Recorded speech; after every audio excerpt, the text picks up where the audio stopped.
PTC? Thank you. If you're staying at Kids. No kids? Okay. I thought this. do you guys have a little bit for the play? Yes. I think the issue was people knowing their lines and stuff. Yeah, that's Or huge. subject director really wanted to. It'd be like one staffing issue we had with like our makeup team for this one because it's all high school only, and for our play, all our makeup team was middle school. So that was really interesting. So when we found out like when we started like yeah we don't have a makeup team and like okay we're gonna have to find people. And it's like people were like in disbelief that our whole makeup team for that whole thing was just middle school because they did a really good job. Okay. Yeah. Oh, no. Yeah, good luck So for that's the future. the demise. They did such a good job. Fantastic. I love that. I'm trying to get my soccer. He just started here this year. It's kind of hard to break into social stuff at City. Somewhere's like, okay, is there something for him to do? So he joined the Magic Club. No, D&D. There's D&D Club. It's big for him. That's really all he's doing. He was interested in speech. I'd already really debate and speech, but it already had started really by the time he realized it. So we'll see. I know someone's in speech and debate, and they're always looking for people because they're really interested. I think she would be open for someone else to join. You know, there's always the list of things City highlights. I do think I've been to a DD meeting. Those kids are very, I say, passionate. Right. They're very. He gets a funny one that way. Yeah. It's for real. Like he reads like about stories. Ain't no telling what could have happened. Things like that. You know, Felt like she had like her 10 stuff. She was here middle school. Okay, that's interesting. But now, were you in middle school? Yes. Yeah. I think for me, around sophomore was when I got, but also, All right. well, like my main group because I'm on. Can you all hear me I okay? don't want to brag. I'm very. If you are here and you're going to make public comment, please make sure you get a public comment card from the entryway and that you return it there. If you are a student, make sure you check the highlighted area at the top, which is in red, so that we can make sure that we get you in the first public comment section of the evening. And we are going to call this meeting to order. I know we have a couple colleagues that are coming. They're running just a little late because we moved our location, and so some people automatically went to Franklin. So, okay. Julie, we need a folder for Ms. Downs-Lewis. Thank you, dear. It's okay. Can't cover it up with my computer. Thank you very much. All righty. Now we'll go. All right, welcome, and we appreciate your presence at the meeting of the Grand Rapids Public School Board of Education meeting for Monday, October 16, 2023. We respectfully request that you turn off all cell phones and refrain from clapping, cheering, or making audible comments. We invite you to make formal public comment during the designated times on either agenda items or non-agenda items, or both if you wish. Please make sure you fill out the comment card and that you submit it to the table at the entryway. Please remember your comments are limited to 3 minutes. Ms. Downs-Lewis, please call the roll. Yes. Ms. Milton? Here. Mr. Rodriguez? Here. Mr. Ross? Here. Ms. Shockey? Here. Ms. Wade? Present. Ms. Davis? Here. Mr. Eatman is arriving late? Okay. Ms. Lewis is here. President Williams? Present. We have a quorum. And we need approval of our agenda. All in favor, please say aye. Aye. Any opposed, same sign? Hearing none, we'll move on to celebrations. President Williams and members of the board, we have one celebration tonight to present to you, so I would like to ask Mr. Mel Atkins to come forward and provide information on lights on after school.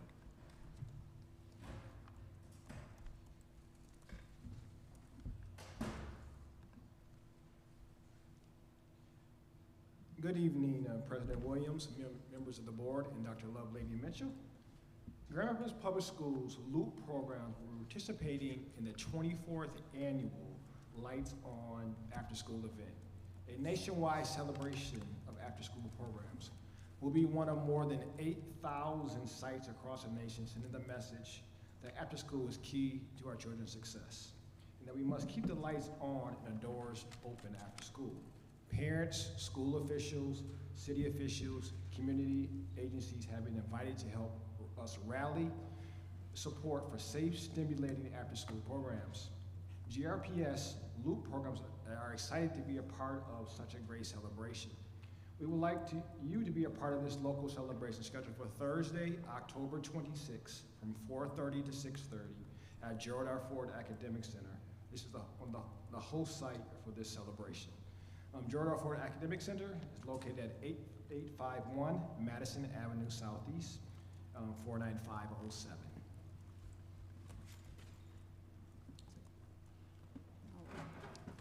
Thank you, Mr. Akins. And next we have our report out from our scholar representatives. Mr. Calderon?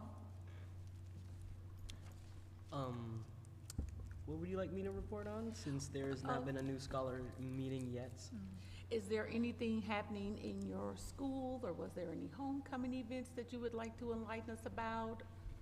From what I know, we have a Halloween dance coming up on the 27th on Friday, so if anyone is interested, it's middle school to high school, so you could come to that. And I do know we have some speakers here to speak about this auditorium here in city, so I am looking forward to see my colleagues speak about that issue. All righty, thank you very much. And our other student rep is not here, so we'll go to our first public comment section. And this is for agenda items only and for our union representative. Is our union rep here tonight?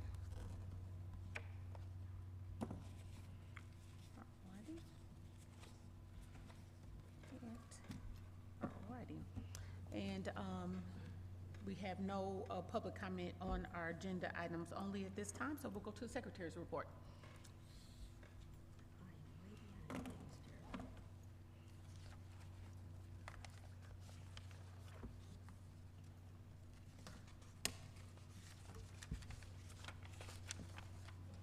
Thank you. Okay.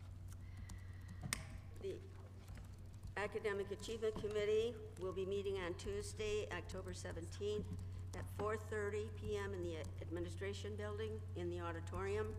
The Ad Hoc Facilities Committee will be meeting on Wednesday, October 18th at 4:30 in the Library Building. Policy Committee will be meeting on Wednesday, November 18th at 5:30 in the Administration Building.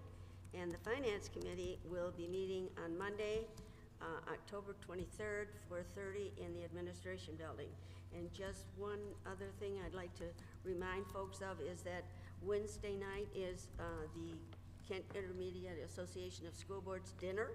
And if you have not reached out yet, I'm sure if you let Julie know that you would like to be there, there will be a spot for you. Wonderful, thank you very much. We do not have any committee chair updates tonight, and next we'll go to superintendent's report. Thank you, President Williams and Board of Trustees. Tonight we have 5 different reports. I would like to ask Executive Director Bridget Cheney and CEO Stephanie Andrews to come forward to provide a GRPS Foundation update.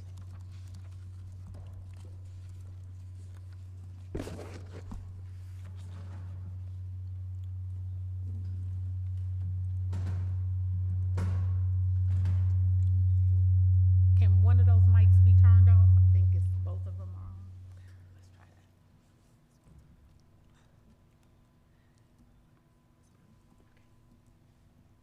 Good evening. Good evening.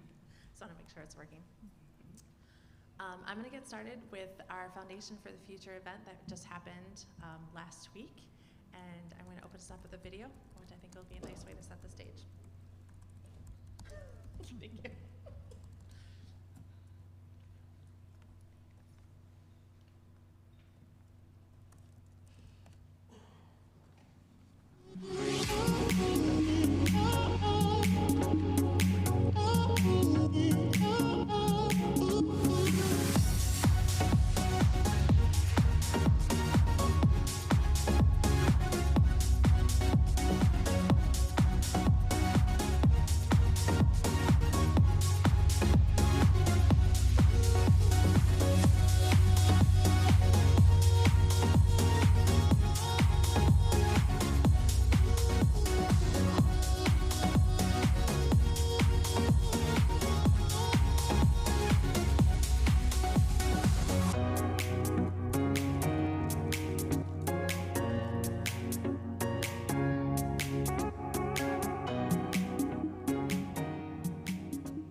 encourage students to apply to this school because it really gives you a unique experience that you can't find anywhere else. You get such a sense of community. You meet so many brilliant, bright people, creative people. I get excited every time I see a new art piece in the hallway. Some fun activities is doing like art and music and gym. We do a lot of field trips, and my favorite one so far was the zoo. Sports here has been great. I think it's really helped me, and now I love this place. I wouldn't go anywhere else. I've made friends from volleyball and tennis that I know I'm gonna have after high school that I never would have met if it wasn't for the opportunities that we had for the sports. Having band specifically, like it's an outlet where I could go and meet other people because that was what we were doing, was great. This year, I'm taking a college class. I'm very thankful for the opportunity that this school and GRPS has provided for me. It really emphasizes looking at things from like a global point of view and a global perspective. That's what shapes us children to become better human beings in the future. When I first came to school, I didn't really have that much friends like when I first came, but like after a little bit, like a few weeks after, I got a lot of friends. Everybody's like a family here. It teaches you how to connect with people, get to know everybody. It teaches you how to move around in the world and basically just gain knowledge about what you want to do. I want to thank my teachers. I love y'all. We're a family. We text each other about everything. I can tell them about everything. Like, they're my resources whenever I need something. It is important for us to have the proper tools that are necessary to further this future. GRPS Foundation has helped us detrimentally with that, and it is amazing.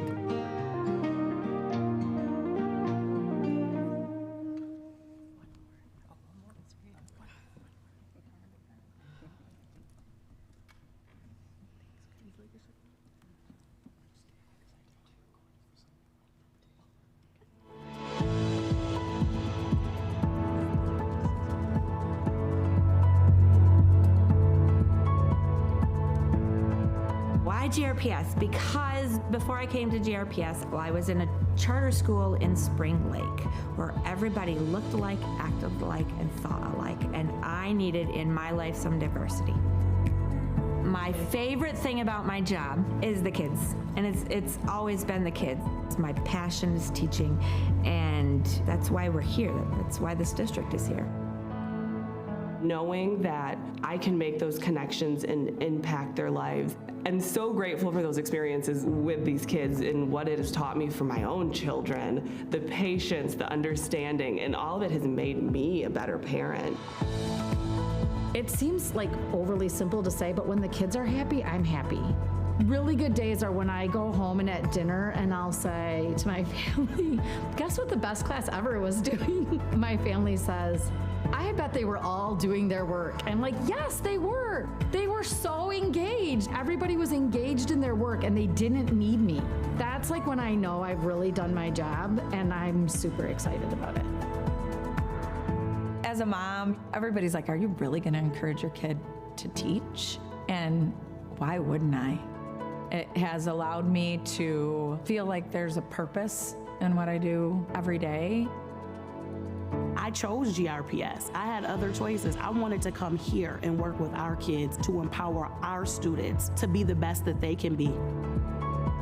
I had some really good teachers growing up that inspired me, and I love seeing students just activate their brains and learn and be excited about developing their relationships and just becoming fantastic and better people every day.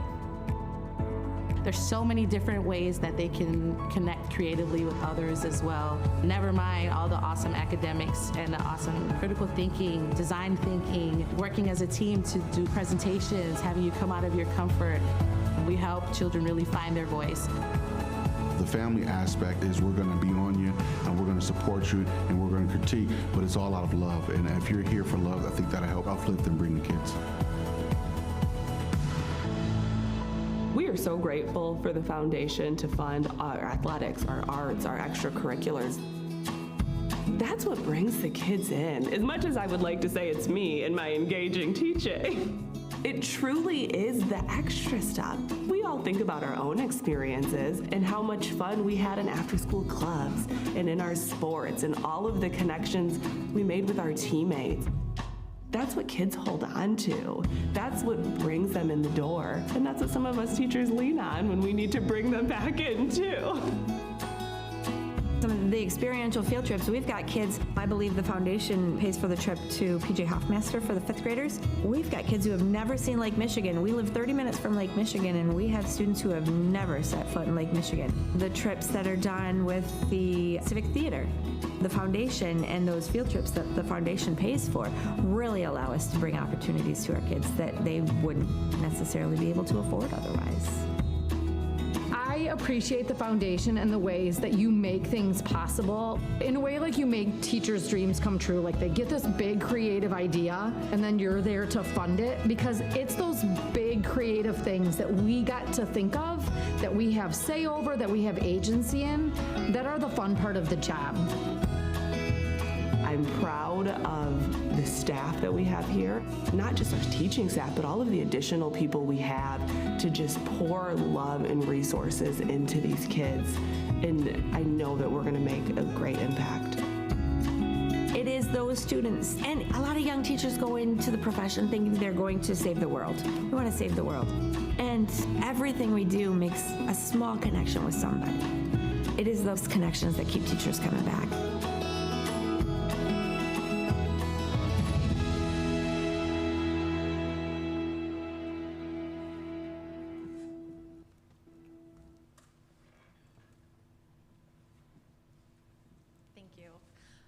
Those are the videos that we shared at our luncheon, and we are really excited to share that we have raised over $60,000 at that event. It was really inspiring to get to interview some of the students and especially the teachers to get that. And it's really helped dig in. Our theme for this next year for the foundation is all about inspiring our students, celebrating our teachers, and motivating the community around GRPS. And so we're really looking at that as we have wrapped up our strategic plan and really are excited about what we're gonna be launching this year. So the Foundation for the Future, that was a really great place for that. So thank you for those of you that were able to attend or support it. It really meant a lot, and it was really great to see such a diverse group of people across from the community. Also, there's many alumni that were there. It was, I really think, a fantastic event. It was beautiful. It was beautiful. And I can't imagine after the videos people not being inspired. I mean, it's just amazing. And the work that you put in, your staff put in, and just all the great things happening with the foundation. Thank you for what you do and how you support not only our scholars but our teachers too. Thank you. Other fun things to report, we have distributed 125 homecoming dresses this homecoming season to girls all across the district. So we are down to 200 dresses for our dress shop, so we will be opening that up for taking donations for prom season. So I'm excited about that, so you'll see some kind of bigger advertising for that, a dress collection. If you hadn't heard, our Grand Rapids Sports Hall of Fame inducted another alumni from the district, our Creston alum, Cameron Bradfield, who played football. So if you know of him, he was inducted into the Hall of Fame last week. It was a busy week last week. Upcoming activities that will be happening, our warmth drive will kick off now and run through March. So we'll be collecting warm gear for our GRPS kiddos and distributing them at schools as needed. And we have quite a selection, even from last year, that we've been able to carry over. So that'll be available for corporations or people to just help us collect new gear for that this year. Our year-end campaign is going to kick off right after the second week in November. So that will hit mailboxes as well as emails to raise our year-end appeals that are very much go to all of the causes that we're working on. And our first round of principals funds will be voted on at our board meeting tomorrow. So we're excited to be starting to share that with our board. Our strategic plan, I said, was completed. We will continue to be a steadfast partner for our funding of programs around sports, fine arts, and experiential learning, which we've been doing for many years. But our new kind of focus and structure additionally on top of that is going to be continuing to build up our principals fund, as well as create a teacher innovation fund. We used to have teacher mini grants, and that's something that we are going to be bringing back through this kind of new ideation of like, how do we lift up teachers and really support teachers in the district? And so those are things that we're starting to put into place. And last but not least, if you haven't gotten your turkey trot registration in yet, to run before you eat some turkey or pie, we have over 1,000 runners as of today, and we've raised over $75,000 in sponsorships, and so we're just finalizing our last $25,000 worth of sponsorships to meet our goal. That's what we've been working on. Wonderful. Thank you so much for that. The videos were amazing. Colleagues, are there any other comments? Thank you for your work. Thank you. Okay, so here's what's next. And we feel like each one of the reports, each one of the 5 reports are tied to the strategic plan related to enhancing the curriculum, bolstering a diverse and engaged workforce, and meeting holistic needs. So Executive Director Cheney, you may actually stay there because we will ask you to provide some updates on the Promise Neighborhood Grant and the Ottawa Hills Music Production Program.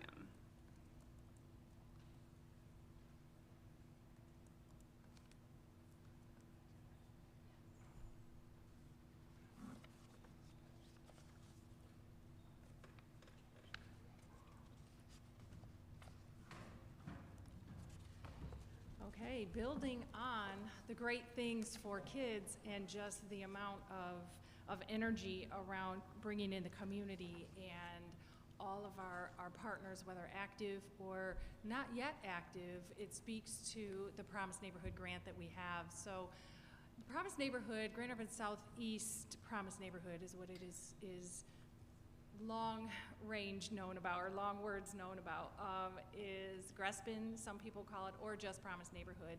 And it's all about collective impact. So very excited to share with you tonight just about that. We are in our 2nd year. So we were awarded the grant, or notified of the grant, right before we went on winter break the year before last. So it began in January of 2022, because it is not a school year grant, but a calendar year grant. So it throws us a little bit for a loop once in a while. But 2022 was our first year where we conducted planning and made sure that all of the subrecipients, or partners as we call them, were well informed and going about their planning as well. So let's get into what we have in store for you tonight with the Promise Neighborhood. And we are in our 2nd year now, which is the very beginning of our infrastructure. So we planned our infrastructure year 1. We have been building that infrastructure this year, and well on our way, a little ahead of schedule actually, so that's very exciting. But what Promise Neighborhood aims to do is to increase and honor caregiver, family, student voice, and ownership in achieving scholar success, and certainly accelerating the rate of growth and success in these key targeted areas. And so what you'll see here are federal GRPS indicators, and the federal GRPS indicators they come to us from the federal government because this is a federal grant, and they are the Government Performance and Results Act indicators. Talks about readiness of kids for when they begin kindergarten. Talks about student proficiency, math, reading, social studies, science, the transitions from middle to high, and graduation, of course, and then those post-secondary degrees or certification credentials. And that's what we see on the education side. Family and community support on the other side. Our students healthy. We want them to be healthy, socially, emotionally, physically, all of those things. Do they feel safe at school and in their community? Do they live in stable communities? And certainly family and community members support learning in Promise Neighborhood schools. So the reason it is, you'll see in the 2 columns, education and then family and community support, we do a lot of crossover between our partners. So Grand Rapids Public Schools being the largest subrecipient at just over $3 million per year. And then the rest of the subrecipients here, you will see that they are community partners. So Western Michigan University is the entity that received the grant, and then through our partnership with W.K. Kellogg Foundation, subrecipients were determined. So folks that the W.K. Kellogg Foundation had granted previously and working predominantly in the southeast side of Grand Rapids.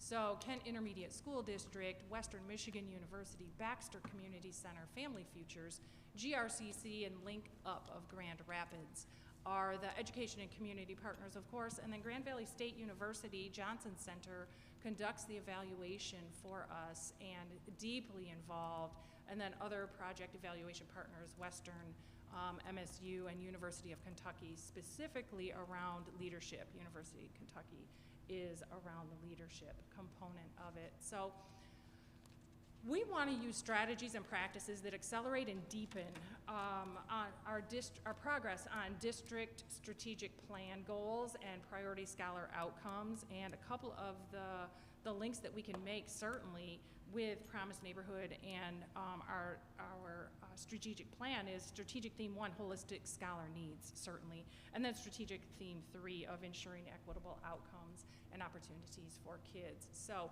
we use a short growth cycle, with targets for real-time adaptations, and you'll see in a moment when we talk about real-time adaptations how that can occur. Current and desired state, where are we now in each school and then collectively, and where do we desire to be? Not only at the end of the grant, but then after each growth cycle. So what are we working on? How are we going to measure and celebrate, of course? How do we want to celebrate and make sure that scholars are feeling certainly the love and the recognition of their hard work? So we do this through a strengths-based system and certainly appreciative inquiry.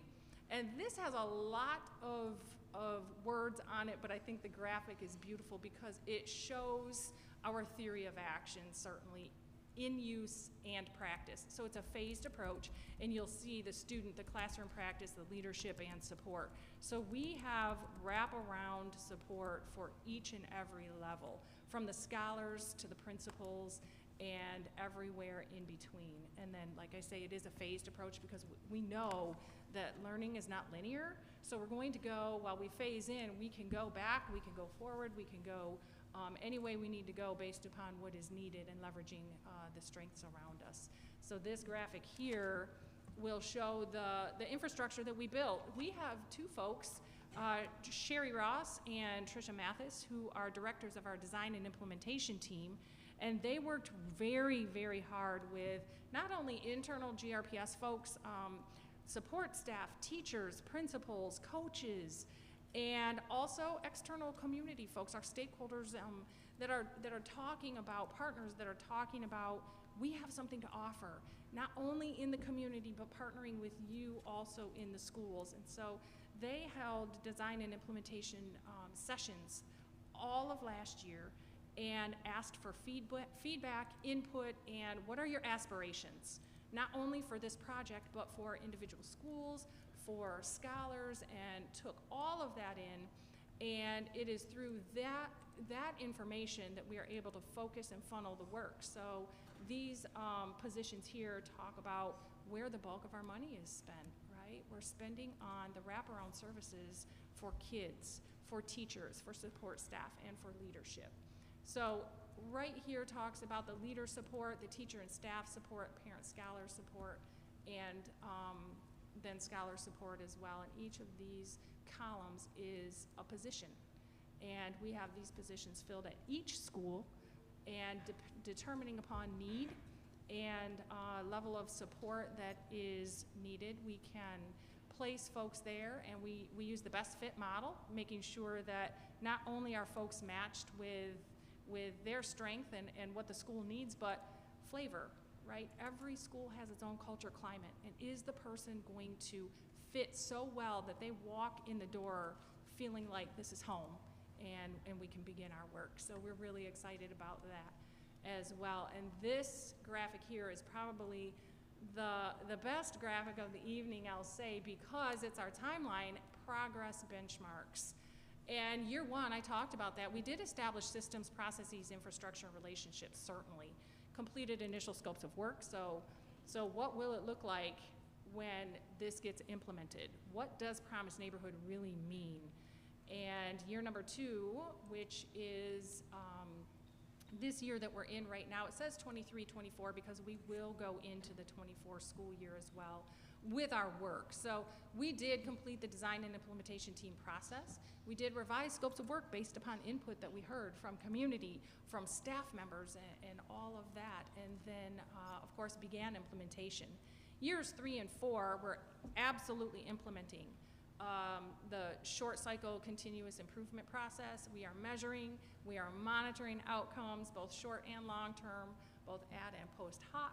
So right there during in the moment, formatively, but then also summatively, and collecting that for reports out. And then year 5, because this is a renewable grant, we want to address potential sustainability growth areas. So where did we perhaps miss the mark? We know that sustainability is in our infrastructure. How are we building capacity, growing knowledge, deepening knowledge, so that when folks step away, as this is that phased approach, when folks step away, the people who are continuing to do the work are so well developed and so confident that they can do this work with their eyes closed. That's our aim after 5 years, but of course also beyond, right? So if renewed, fantastic, and if not, our folks can carry on in a very deep way.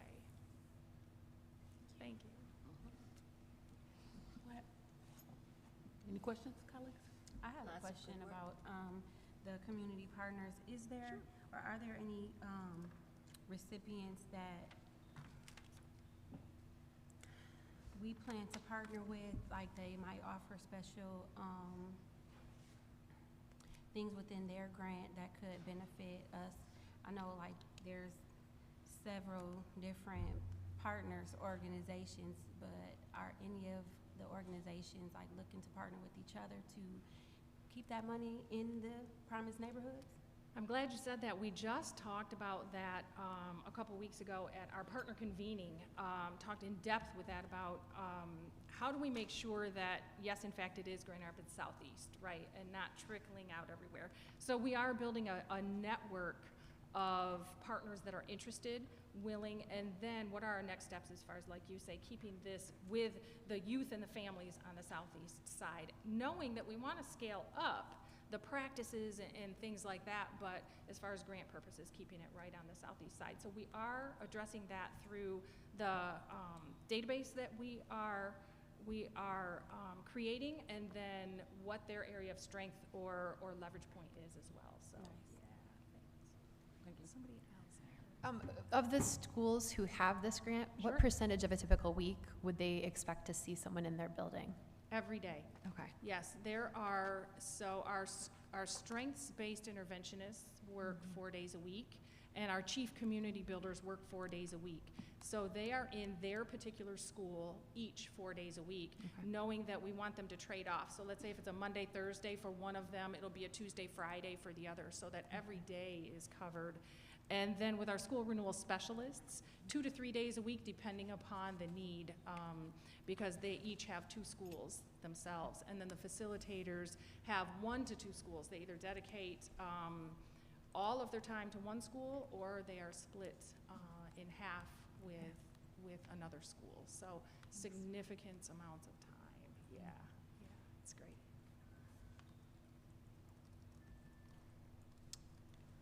Any other comments?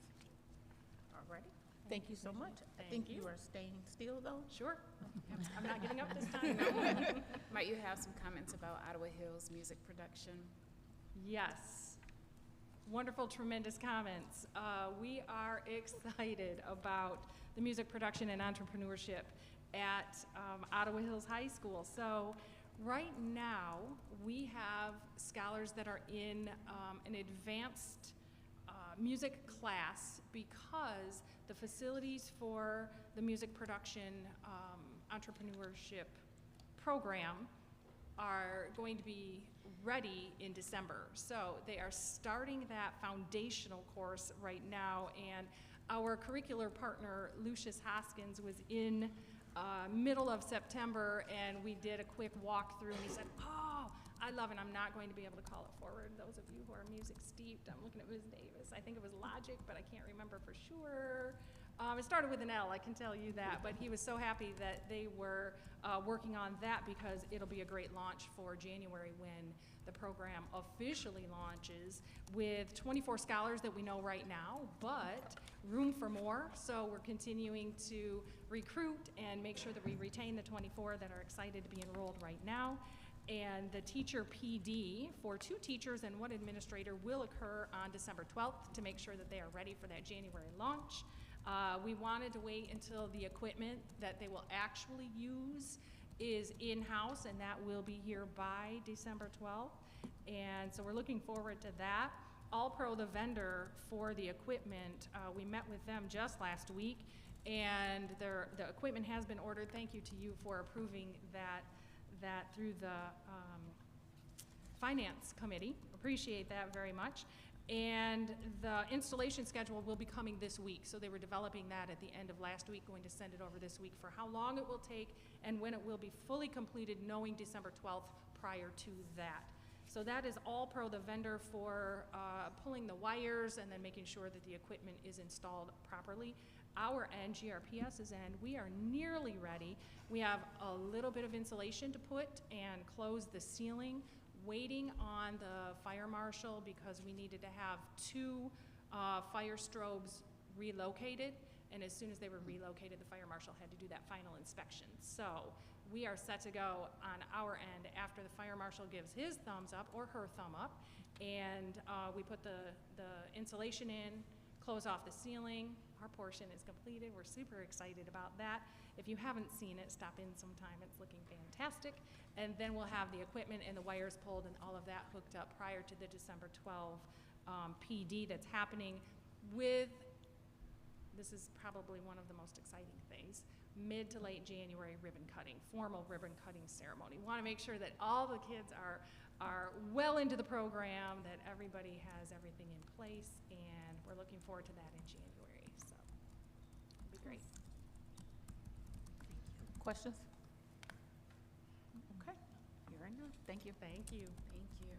So next we'll have our Summer of Success brief. So I will ask Executive Director Mel Atkins II to come forward.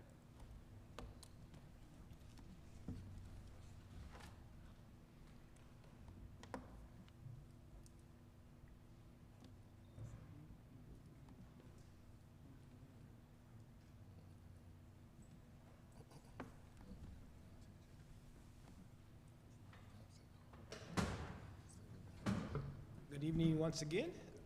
Mel Atkins, Executive Director of Community and Student Affairs, and today I'm here to talk about the Summer of Success for 2023, but also preview our early thinking, what's going to happen in 2024.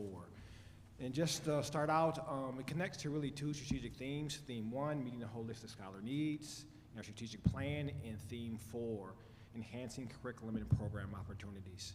And so this past summer really was for the Summer of Success was a 4-week program, June 27th through July 20th. 3 days in the week, but we did full days. You see the locations, and we've had just over 2,500 of our scholars attend at least one day, was the good part. And then when you look at the table on the right, though, what you see is just about half, or just a little bit less than half of our scholars really attended more than one day. And so that's one thing that we began to look at, to figure out why, what's going on, what can we do to make sure scholars are able to attend each and every day. One of the highlights, and I know I saw a few people there, was the number of summer graduates. We did have 8 of our scholars graduate because of summer school, so we're very excited about that. And then, so the full evaluation it's not done yet, it's still ongoing because we use MAP data to assess our summer success. And so the full evaluation we're expecting in December. But some of the evaluation measures are surveys, and we look at attendance data, our MAP data, what I just mentioned, credits earned, and program enrollment data are some of the measures that we're anticipating to receive in December. Early successes, what we see is we've got some early wins on the project-based learning. That's really the hands-on approach that we do at the elementary and middle school levels. We've gotten a lot of great feedback over the last couple of years of saying, continue to do hands-on things in the summer, make it look different than what it does in the school year.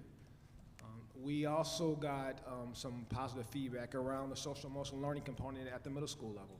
And so what we piloted in this past summer was the program Second Step, and we fully implemented the program this fall with all sixth through eighth grade teachers. So we're excited about that. So the summer school teachers got to try it out first. And then what we tried this summer too was Book Nook tutoring. That was really the online tutoring program.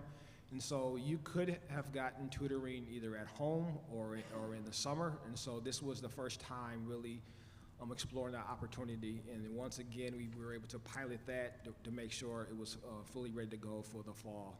And that's what we did. And some areas of growth that we've noticed right away was, again, the attendance numbers. We have a lot of scholars signing up, but we need to come up with strategies to ensure that everyone shows up in every day. And then it always starts with communication. We're the first to say, how can we communicate better, and how can we communicate in different ways? And so we come up with, we've really are revamping our communication strategy to be traditional and non-traditional ways, such as we're coming up with like an expo this winter, for example, to be how can we help register and give you opportunities to interact with staff and around these programs so you really know what's happening. So that's one of the things that's coming. So 4 focus areas for 2024. You see caregiver and scholar experience, community partner engagement, staff stewardship, and a unified vision.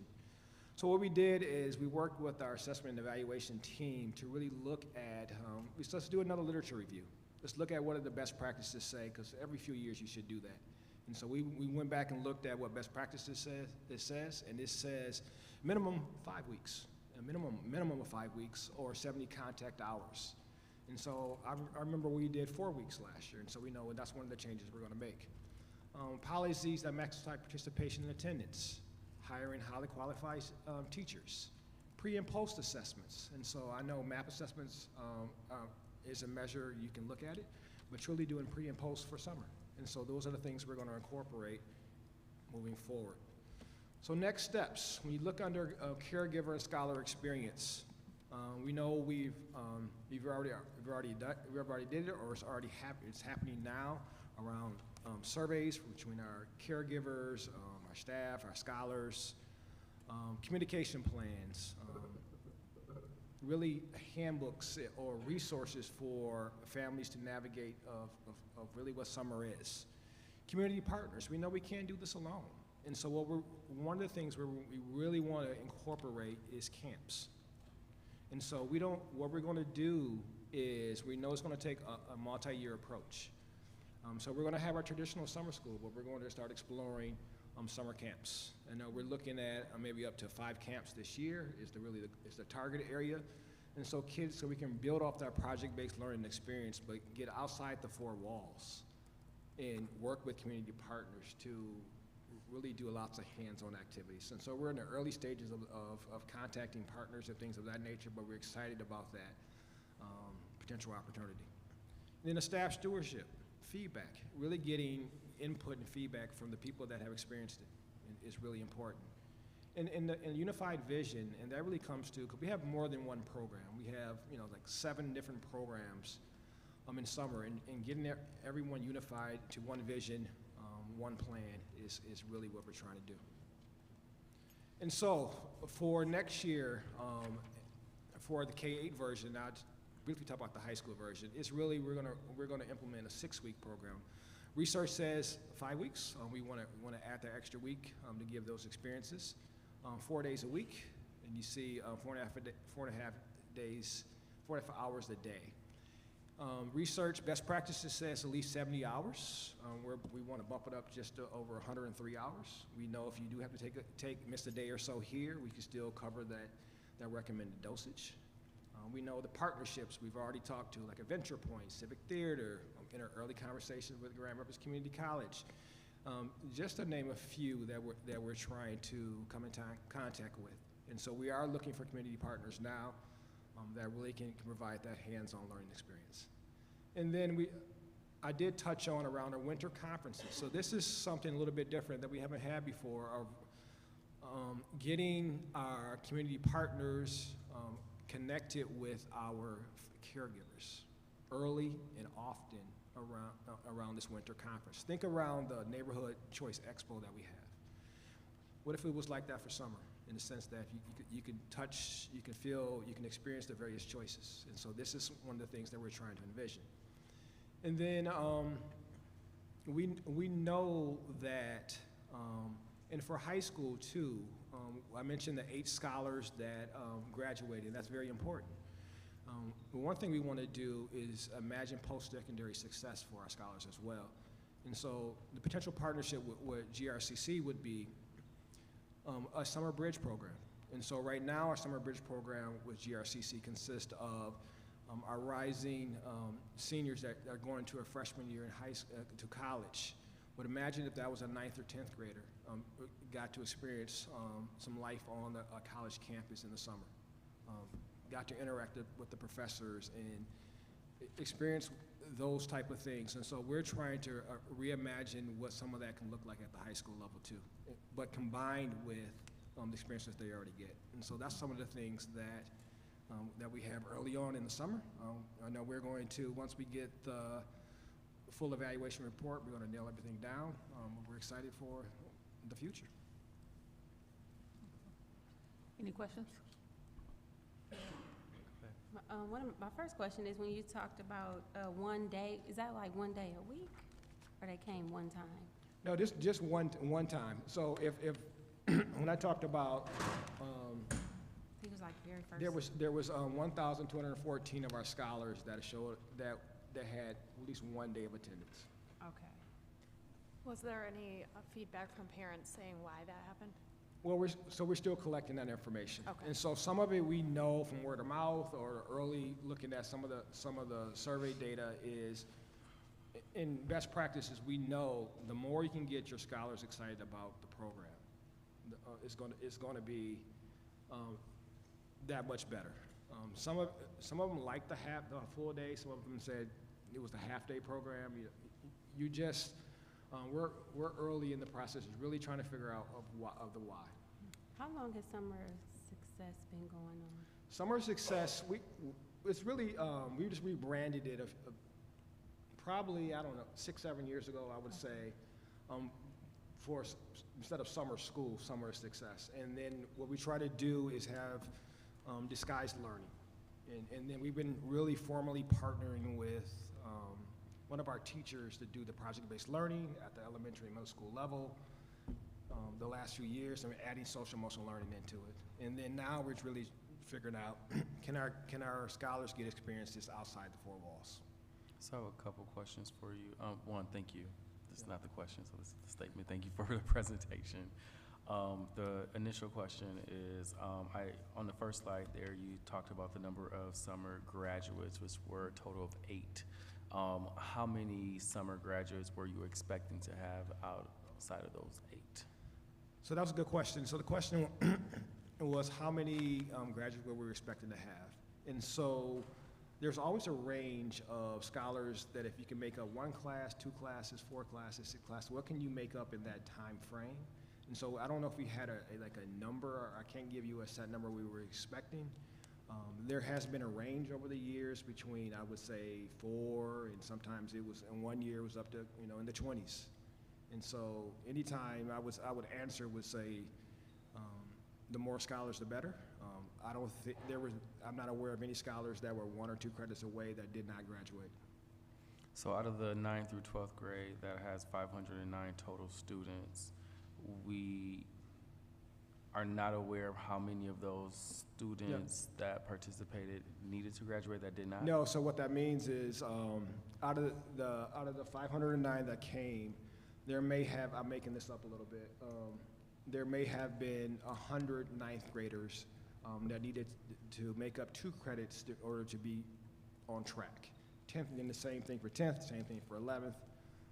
For that, but all the scholars that were within range of graduating as a result of summer school did, And so this is really, a credit, at this point, it's a credit recovery.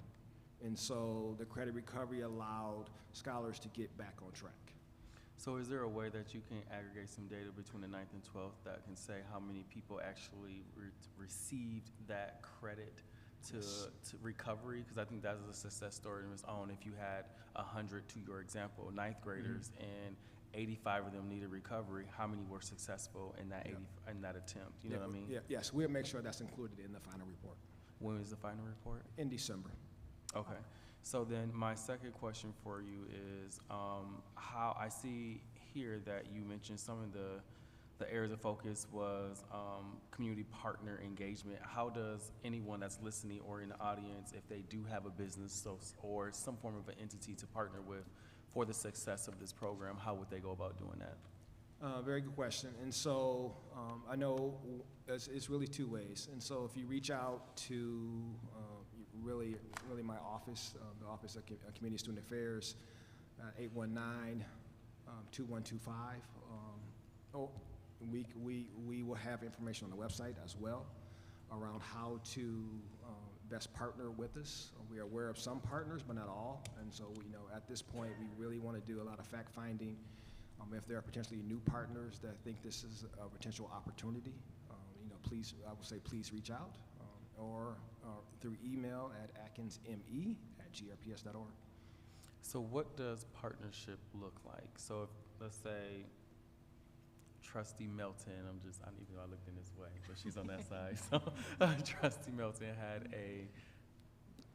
and I'm picking this up, a backyard jump rope company, I don't know. And let's say, so does that mean that a student can go so many hours there and that it constitutes as credit earned, or what does that partnership look like, that it translates from a student participation? And so, for this part, we're probably talking about, especially the first year, really elementary and or middle school students during this portion. And so, they necessarily don't earn credits. They earn opportunities in making sure that they're ready and can be successful for the next grade. And so what that means is we really want to use scholar voice to determine what's offered. And so we think it's important, to see what do you want to experience. And so if it's, to your example, if scholars want to experience that, there's ways we connect that back to the core, to the curriculum. I think we can still do that, and then we would partner with them. And then we know staffing, the amount of staffing, the amount of resources that they would need. We would provide. We work with the partner. So sometimes it may mean a GRPS venue if it's needed, or outside playground or a park, or if they have a venue. There's different. Partnership can mean a lot of things for different partners depending on who it is. And so at this point, we wouldn't want to turn away a partner. We want to just have that conversation. Any other comments, questions? All righty. Thank you. And so, I was saying thank you. I thought I was saying it a little lower than I did. So next, let's ask General Counsel Anya Lusk and Specialist Raul Hernandez to come forward. And their presentation is related to human resources and in particular talent and acquisition.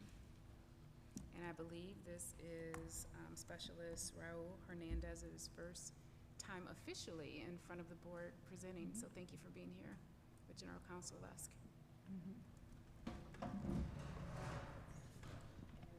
Thank you, Dr. Lovelady Mitchell. It is my pleasure to introduce Raul Hernandez Guzman. He is our newish talent acquisition manager. He's been with the district now for about 3 months, and he has been making some incredible strides in the way in how we communicate with candidates, how we get them through the hiring process, because we've heard the board, we've heard the candidates, we've heard the community, and we need to do better, and we are.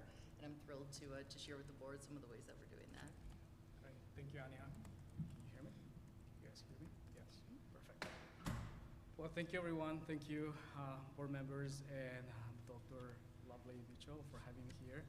It's a pleasure being here. This is the first time giving this type of presentation, but I'm excited about this. And this is a presentation about talent acquisition and human resources. As you know, GRPS, the HR team serves over 2,000 employees. And so this is a little bit about information that you'll find about what we do. So first, I want to thank Anya for her leadership, and also I want to announce that we have a new Director of HR and Labor Relations, Christy Atwood, who joined the organization about a month ago, 4 weeks ago. And like Anya said, I'm new to the district, about 3 months, but I have about 5 years in HR experience, and overall, I really enjoy the district, as I am also a Latino immigrant and all the pluses. Right here, this looks scary because there's so many numbers and so much data. But just to simplify it for you, the numbers right here, the main numbers I would like to highlight are the executive exams. So just to give you an idea, from 2019 to 2023, we have improved the female to male gender ratio for both the Black community and Caucasians. We do need to work in the Latino populations though. For the exempt positions from 2019 to 2023, we increased the representation of members from the Black community from 40 to 46, and Asians from 1 to 2. Not a huge jump, but it's still a jump. We do need to work on the Latinos. Unfortunately, went from 11 to 2. For the GREA positions from 2019 to 2023, we have seen, unfortunately, an overall decrease of representation for all groups. From the Black community, we went from 53 to 40, decreased representation from Asians from 13 to 6, and Native Americans from 5 to 0, unfortunately. We remained the same at the Latinos, 38, and the Caucasians went from 838 to 639. So there's definitely some work to do, and I'm definitely up to the challenge. But overall, specifically talking about teachers, the data representation in terms of percentages, we have 87% are white, 7% are Black, 5% are Latinos, 1% are Asian, and 0.01 are Native Americans. So at the same time, we do have a good retention rate. As you can see right there on the updated report on September 2023, we have 955 GREA staff, and we have approximately 85% retention rate.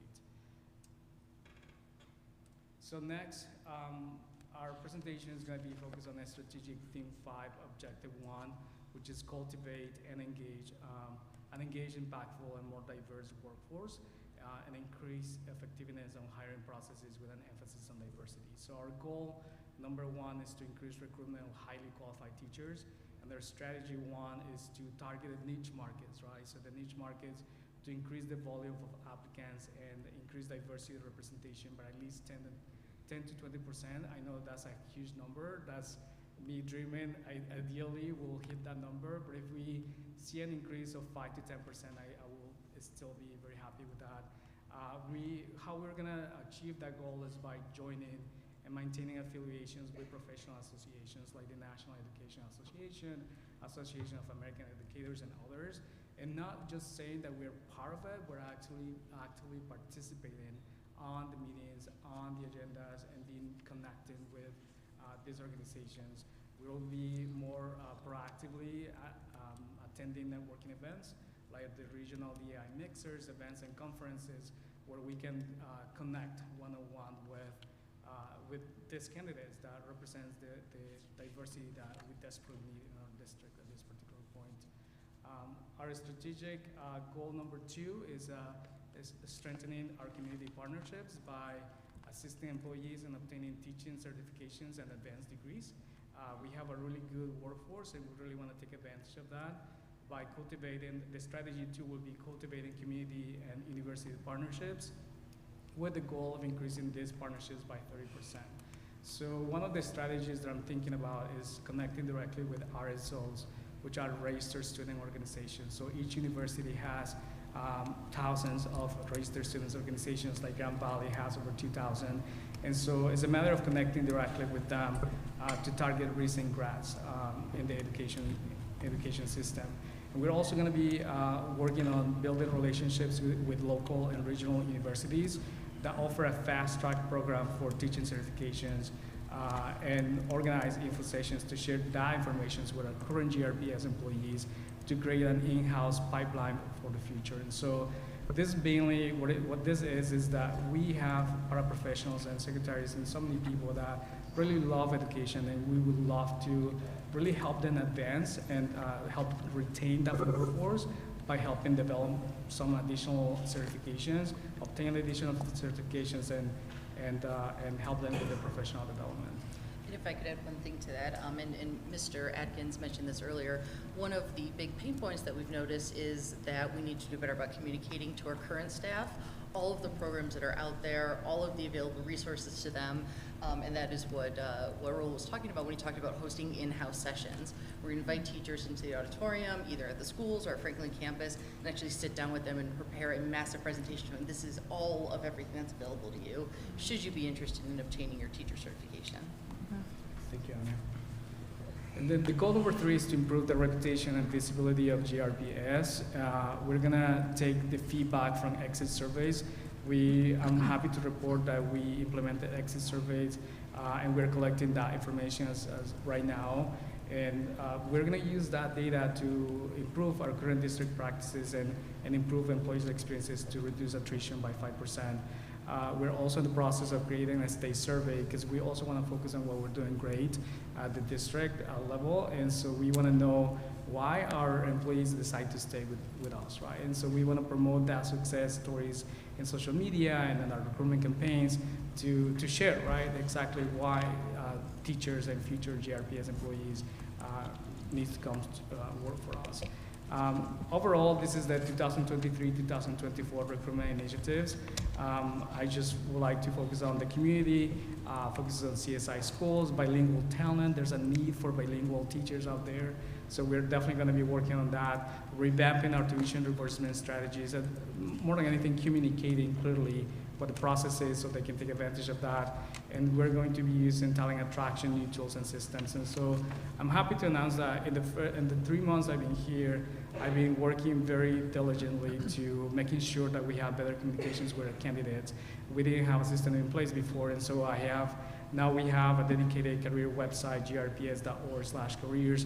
We have a dedicated careers line where candidates can contact me directly or contact my team to ask questions about their application status, about any questions that they might have about the application process overall. And we have a dedicated career email address now, careers@grps.org.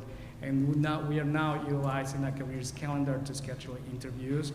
When candidates are selected for final interviews, now they receive a calendar invite with very detailed information on the day, the place, the locations, the interview committee, and links to the maps. And so we're trying overall to increase and improve the experience that they have, because that will help, right, with the good experience that they have will hopefully push them to accept the offers once they receive them.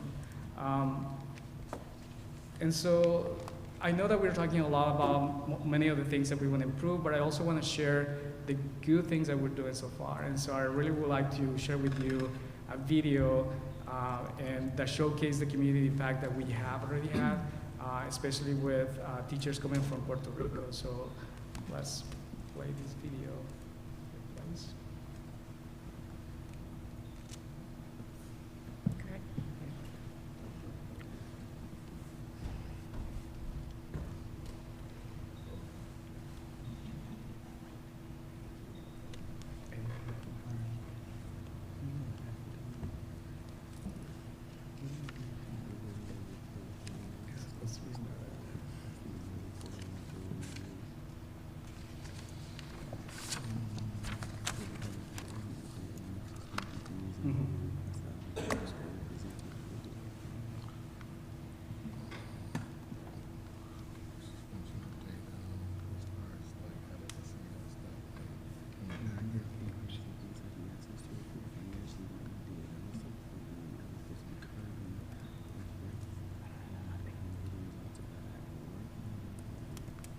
Hola, mi nombre es Cindy Rivera, soy la asistente del principal aquí en Dickinson Academy.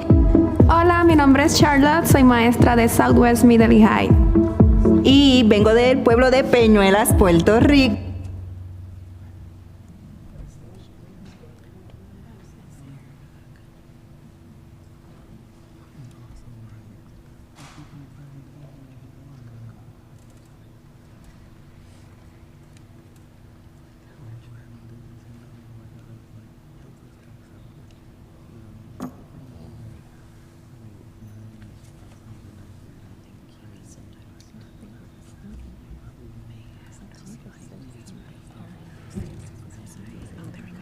Hola, mi nombre es Cindy Rivera, soy la asistente del principal aquí en Dickinson Academy. Hola, mi nombre es Charlotte, soy maestra de Southwest Middle High. Y vengo del pueblo de Peñuelas, Puerto Rico. Estuve durante 2 años en la sala de clase y actualmente estoy en mi nuevo rol como asistente del principal. Vi en la universidad que había un flyer que estaban buscando maestras, así que lo miré, pero no presté atención. Pero mi mamá me dijo, anímate, quién sabe. Yo pensaba que en un principio iba a ser difícil, pero no. Se hizo bien cómodo poder cambiarme de Puerto Rico para acá. Claro, uno extraña la isla, uno extraña el calor, la familia, pero dentro de la sensación de seguridad y puedo... I apologize, I'm gonna stop the video because we do have somehow the captions when I play it, and I understand that you're probably not, you don't know what they're saying, but basically this is a story of 2 amazing teachers that came from Puerto Rico that are doing amazing things in West Michigan, and we would like to repeat that success. And so we are going to purposely continue working with the Puerto Rico Initiative, and also not just Puerto Rico, with the Latino population in general, just to increase the representation of bilingual teachers. I'll share this video, I'll send you the link to all of you, and I apologize for the video not playing correctly, but I'll send the link where you can actually click on the captions and so you can understand what they're saying. But it's a beautiful story. I almost cried at the end, and it's just something that we would like to repeat. So that is all the information I have for you. I just would like for you, to invite you to reimagine GRPS with us. And this is my contact information, so feel free to connect with me directly. I'm here to help in any way that I can. Like I said, I'm new to GRPS, 3 months. I'm excited to be here. I'm a big believer on change and changing systems and processes, and so I will welcome your feedback to make that happen. So, thank you. Thank you. Colleagues, any questions?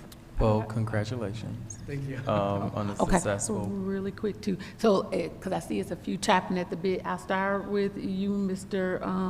Eatman, and then I'll kind of time you in so that we don't talk over each other. Awesome, thank you.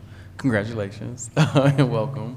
I did have a couple questions for you regarding, I guess this is more for Anya. I noticed the last time we talked about this as a whole, we talked about using a, I'm going to say third-party company. That's just the easiest way to say that in this moment, to help alleviate some of our hiring stressors. Is that company also equipped to help us with some of the teacher shortage, or is that just for administration support? That was just for administrative support. Okay. It was. That's all I had for now. Yeah, one of our, if I may, one of our main goals is to bring all of recruiting efforts in-house and to stop relying on third parties because of cost, and also because we want to make sure that experience across the board from all levels, from custodians to executive directors, they have a really good experience. And there's only way that I can manage that if we better manage that if I make sure that everything's taken care of in-house, directly by the GRPS HR team, talent acquisition team. Awesome, thank you. Ms. Davis? Welcome. I'm excited about all of the things on this presentation. This is something we've been asking about for a long time and wanting to bring to the district. So thank you for the work you've done and will do. In a future presentation, would it be possible to break down the ratio of diversity by building so that we can see what's represented in each area of our district, if possible? That is a really good question. I know that we have the ability to collect data by demographics overall.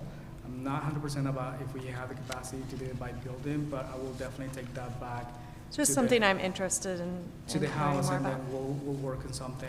And if there's a possibility or an option to do that, we'll definitely bring it to the table next time. Okay, and then if possible, could the board get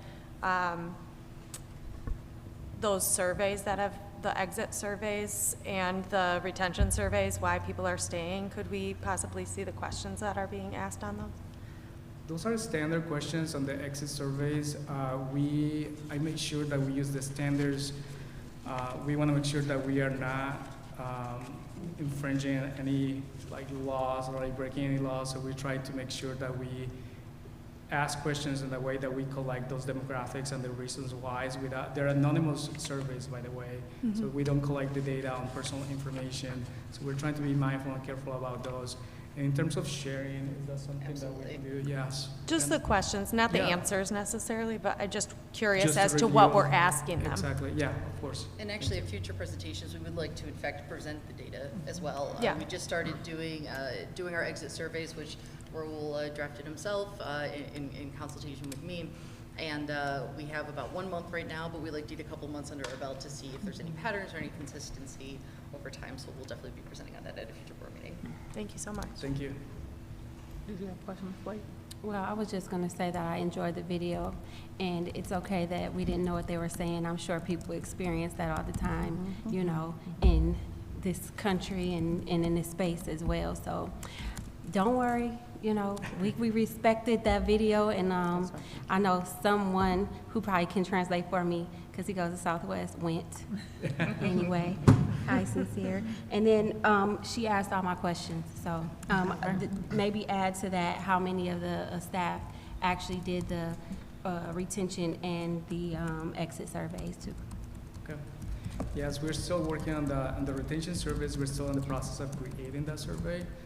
We want to make sure that it's crafted and with questions that we want to make sure that we ask the right questions to collect that data that is important that we collect, so we can share that success.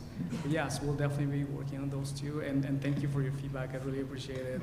And this is one of the reasons I love GRPS. I'm originally from Mexico, born and raised, and been here in Grand Rapids for 20 years. So the fact that I'm here sitting in front of you is exciting to me, because I'm definitely feeling that I'm utilizing my time and making a difference to the district that we all love. So thank you for having me. Thank you. Any other questions? I got something. So thank you very much for coming to present. Sí estoy emocionado de tener otra Latina aquí. So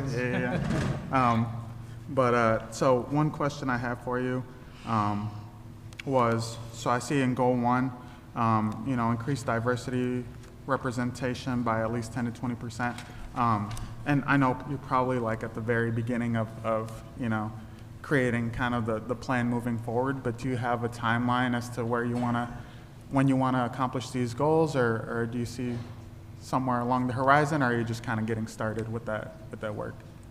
So this goals is for the calendar year. So this is going to be for 2023, 2024, and Okay. we're going to collect data, and we're going to keep measuring our goals and our results year after year according to the school calendar year. Okay, perfect. Thank you so much. I did have one more thing. Maybe if you can consider doing an onboarding survey, sometimes that right there collects the best data on how we're doing onboarding our staff from, you know, our, in all areas. Like, how are we doing with getting you feeling comfortable being here and all the things? So. Yeah, thank you. That's a great suggestion, and it's already in the making.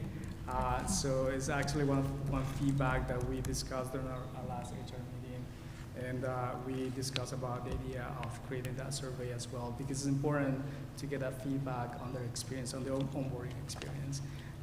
So all those surveys, even though they seem simple, they take a lot for a lot of like collaboration across the team members.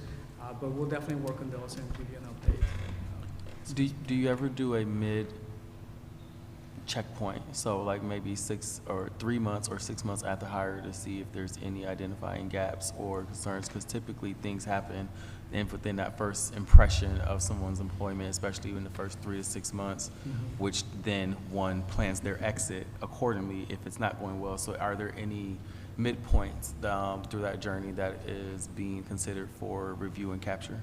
There are. So part of what our state surveys are actually going to have is an indication of how long the person's been employed here, so that we can actually take everybody that's been here for 3 months or 6 months or 1 year and see if their opinion or how they feel about the district and what's been going on with them as an employee has changed over time. So absolutely. Perfect. Thank you. I would love to add that the learning and teaching team is engaging in something called Question of the Day. And so the next soft launch focuses on new teachers and new principals. And it does ask that very question. So we'll look to share some of that data too, which combines with your efforts. Absolutely. Great, thank you. All right, thank you. Thank you. Thank you, everyone. Thank you, and welcome again. Dr. Roby's last report for this evening is a facilities master plan update. And so I would love to call forward Executive Director Leon Hendricks if he's present, and Project Manager Luke Steyer. Wonderful. As they come forward, I want to remind anyone that wants to make public comment tonight and our next opportunity, if you can get that comment card completed there at the entryway and get that handed in, we will be getting started shortly after this presentation. All right, President Williams, Dr. Lovelady Mitchell, esteemed trustees, and our scholar representatives, it's good to be with you this evening. Leon is not here tonight, he's homesick, so you are with me. I want to start, we'll talk about the dashboard first, and then get an update on the timeline connected to the bond vote on November 7th. For those who have not seen the Reimagine GRPS dashboard, this is what the landing page looks like on the GRPS website. The objectives are split up into the 9 themes from the Reimagine GRPS with Us plan, and the objectives encompass the strategic plan, the facilities master plan, and the community engagement Eureka report. This dashboard is a key tool to living up to our strategic plan, specifically theme 6, creating a culture of trust, collaboration, and stewardship. We're trying to make this a one-stop shop where you can go and look at a transparent effort on behalf of the district to show the work that is underway as part of the Reimagine GRPS plan. I'm going to start as we go through this by showing you some of the updates that have happened since we last spoke 2 weeks ago. Some of the updates are a little smaller. For instance, one of the points that we talked about was enhancing scholar advisory committees, just trying to clarify the wording based on your feedback from 2 weeks ago. So that second target goal now says form scholar advisory committees at all schools. Previously it said announce, so that was just trying to clarify the wording. We did that on a few different items. And then there were some other bigger updates. We talked about air conditioning the last time around, and it just listed the ones that didn't have air conditioning. Now on the dashboard it says 34 of 43 buildings have air conditioning, and then where it says C list, you click on that, and the thing over here on the right pops up, and you see all 43 buildings listed, and it says yes or no on whether they have air conditioning, and then you also see the 4 buildings right now that are going through a project to get air conditioning that will be ready and online by spring of 2024. So just trying to provide that depth and clarity to make sure that we're all on the same page as to what we're looking at. I also want to show you a few new additions to the dashboard over the last couple of weeks. We know that transportation is a top issue for our families, and on the dashboard we are working to bring some transparency around that subject. One of the objectives in the Reimagine GRPS booklet that we printed over the summer specifically said, create tracking process for Dean Transportation Contract Standards. And so now in the transportation section of our dashboard, there's the first item there, publicly share Dean Transportation Contract. If you click on that link, the transportation contract actually pops up. This is what it looks like printed, but you can now see, it's very easy to navigate. You can see the entire Dean Transportation Contract. And the next work that we're working on with this objective is to post monthly on-time performance reports from Dean Transportation. We've been meeting with them over the last couple of weeks to develop the best way to display that information, to get that information from them monthly, and that will all be right here on the dashboard so that our community can track that information as we go forward. And then one other new addition, I've been working with Anya's team on staffing vacancies. One of our objectives in the Reimagine GRPS plan is we want to fully staff teaching positions. Right now, 780 out of our 895 positions are filled, which puts us at 87%. And then if you click on that link there that says track openings, it takes you to this bar graph, and that shows you the vacancies that we've had over the last 5 months. So you see in June we had 173, and those numbers have continued to fall to where we are right now in October with 115. I believe I will move on to the bond update in a moment, but if you have any questions about some of the dashboard updates, I'll take those now. I just have a question about if there's not a full-time teacher in the classroom, are we using that program that we approved some time ago where an online teacher is there with the kids? That is happening? That is the plan. Oh, that is- So, right now, it is a combination of substitutes, and it is engaging in the proper professional development and installing the proper equipment to Okay, utilize okay. Elevate K-12. So it's Correct. going to happen? That's right. Okay, That's good, right. good, thank you. I do have a question. I have a question. Oh, you have a question. I was trying to peek through, sorry. On one of the, I guess I have a clarifying question, Yes. actually two clarifying questions. One will be, with the 79% of the dashboard that you put on there for the actual air conditioning one, could you go back to the, Yeah, yes. Does the Ready Spring 2024 play into that total, or is that No, not being calculated, it's only the yeses? It's only the yeses, so, and that's only, I could only fit half of them there. That goes A through Martin Luther King, but correct, 79% is anything that's a yes. Anything in orange that's Ready Spring 2024, that will be factored in once it goes to yes. So in the spring, that number will rise from 79%, will it be at 87% once those 4 projects are complete. Awesome. And then with the teaching, the hiring of the teachers, similar to what my colleague here just asked about that, do you have, is there an ability to tap in or see aggregated data that talks about what school has, who's being filled per school, or where's the vacancies at per school? Not currently, but if that's something we want to do, we can absolutely work to make that happen. It'll be a little more complex, but I believe we have that data, and we could display it if that's desired. Okay.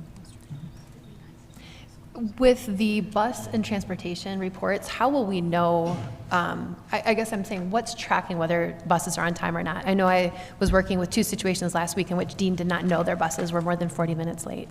So I'm still waiting to see the reports from Dean, so I don't think I can fully answer that question yet.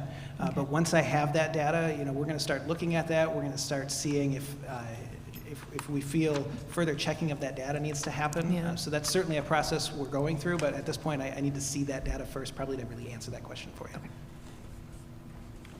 you. And with regards to Dean Transportation, I know that we're looking for them to share information they're tracking. Are we developing a tracking mechanism based on what parents, schools, and feedback is coming into us to be able to put those together and say, this looks accurate or it does not look accurate? Yeah, we're working on that part of it. That's certainly going to be, we don't want to just take the data we get and say this is 100% right. We want to make sure there's some checks and balances there to make sure that the information is accurate. So with the, I know that the dashboard is obviously something that we're continuing to work on and to add to. Being that Dean Transportation is a contentious issue right now, right? Do we give out communication to families that say, hey, the Dean contract is up on our dashboard, or we just put it on there and hope that they find it? What are the communications going out for that? So we're working, Dr. Roby's vlogs continue each time she films one of those. We're including some information about some of the new updates that are on the Reimagine are on the Reimagine dashboard. We are also working on some other communication this week regarding transportation. If you saw Dr. Roby's vlog from last week, she talked about those specifically, re-educating people on how we can use the Here Comes the Bus app and the Z-Pass. And as that communication goes out this week, we'll make sure to include the updates on the dashboard. That'll all be a part of that one communication around transportation that goes out this week. So I don't receive GRPS emails since I don't have a student in the district, but do the vlog videos get emailed to every student and family member in the district? The vlog emails go out to, I know it goes to all staff, and it also goes out to the email distribution list that our communications department curates. I'm not 100% sure who's on that list. Okay. But then they check also, on that for me? yes, I can. Okay. And they also get posted, every vlog, you can access it from the dashboard page. You can also, they're posted on the home page of the website, so they're always right there. Yeah, that's where I see them too, but yeah, it'd be great to have all that go. We've also been sharing them on our social media channels as well. So. Thank you. Do we know, to his point, You know, on the back end of websites, it allows you to check and see who's clicking Yeah. on that information. So do we have a clickbait ratio of knowing who's actually interacting or opening up and looking at that? Just because I feel like that can be a way of actually indicating who we're actually, or how many people are actually viewing that for engagement purposes. And if that's not the strongest, method of communication, then how do we pivot or use that data to pivot in a different direction? So are we collecting that or That's a good question. monitoring I am sure we have that data. I don't know if it's being monitored, but I'll check with our communications team, and I'll get back to the board on that question. Thank you. Yes. Any other questions? All right, then I will move forward just on a timeline as we get closer to the bond vote on November 7th, which is 3 weeks from tomorrow. Dr. Roby is continuing to meet with community groups to answer questions about the zero tax rate increase bond and the Reimagine GRPS with Us plan. It's been a good opportunity for us to go out and get feedback from the community, not just on the bond, but on a variety of issues or a variety of topics involving the district. Last week, we were at the NAACP, the Grand Rapids Community Foundation, and we met with a group of multiple foundation leaders. This week, I know that we've got presentations scheduled with a group of pastors and a neighborhood association, as well as a few other groups, and that outreach will continue through Election Day. It's been going on for several weeks now. Next week, our district staff will be back out in the communities around our school buildings, knocking on doors across the city, targeting likely voters. So that second round of door knocking, we recall we did one in September around the time that absentee ballots were mailed out, and then this is as we get closer here to Election Day. We have 2 family appreciation nights scheduled for November 1st and 2nd. November 1st right here at City High Middle from 5 to 7, and Thursday, November 2nd at Gerald R. Ford Academic Center, also from 5 to 7. These are open to all GRPS families. Invites went out last week, and we'll continue to promote them on our social media channels and through emails. This is a free dinner for families. We're going to have a DJ there to have some fun. We've also got different departments throughout the district lined up to host informational tables. For instance, Dean Transportation will be there to talk with any parents. Our nutrition services team will be there. They're going to be doing some taste testing and getting some feedback to some potential new menu items ahead of potentially launching them as we go forward. Our academics team will be there meeting with students. We have several different departments who will be there. And it'll also be a chance for us to remind people that there's an election the following week and answer any questions that they have on the bond. So we're excited for those 2 events. And then also that final week before the vote, the final informational mailer will go out. That will highlight, the key highlight on there will be that GRPS has the lowest millage rate in Kent County. We'll make sure to include that messaging. And that will be going to a list of likely voters, all GRPS families, and all GRPS staff. So that is looking for that right around November 2nd. And then Election Day is, as you know, November 7th. Polls are open from 7 a.m. until 8 p.m. And that is all I have. Any questions about the informational effort around the bond? Have we, so looking at the Family Appreciation Night, Yes. have we had those before, that type of event? So we've had, excuse me, we've had expo events in the past, and so it kind of a little bit follows that theme. Only it's not the same mission as the expo. Right. So I don't know if we've had these specifically surrounding past bond efforts. Okay. But they're a little bit different and unique to what we would traditionally do in a year. Okay. Thank you. Yes. Any other questions? All righty. Thank you so much. Thank you. Next, we're moving on to our action item, which is the approval resolution of the GRBOE, establishing method of selection, length of term, and number of members of Board of Directors for the Child Development Center. Ms. Luss? Just go. Okay. Well, is there any questions with regards to the resolution? So No questions? Are we just approving the changes in the Board of Directors currently? That's correct. Under the GRCDC contract we have with the Child Discovery Center, it requires us to approve all the board members, so that's all this resolution And is. we're adding 2, correct? Or We are exchanging 2 for 2. exchanging 2, Mhm. okay, Because they have 8 board members. okay. They have different duties. Any questions, colleagues? with regards to this, okay? Well, is there a motion to approve the resolution of the Board of Education of the Grand Rapids Public Schools establishing method of selection, length of term, and number of members of Board of Directors for the Grand Rapids Child Discovery Center, Public School Academy? So moved. A second. Is that it? So, you and then Ms. Wade. You may call the roll. Okay. Ms. Middleton? Approve. Yes. Mr. Rodriguez? Yes. Mr. Ross? Yes. Ms. Shockey? Yes. Ms. Wade? Yes. Ms. Davis? Yes. Mr. Eatman? Yes. Ms. Lewis, yes. President Williams? Yes. Motion carries. Next, we need a motion to approve the consent agenda groupings. Is there a So motion? moved. Support? Oh, Mr. Rodriguez, Ms. Davis? All right. Mr. Eatman? Yes. Ms. Lewis, yes. Ms. Melton? Yes. Mr. Rodriguez? Yes. Mr. Ross? Yes. Ms. Shockey? Yes. Ms. Wade? Yes. Ms. Davis? Yes. President Williams? Yes. Motion carries. And next, we have board president announcements. I do not have any announcements for you all tonight. Next, we'll go to our public comment, including our union representative. Our union representative, you can come on down if you are ready.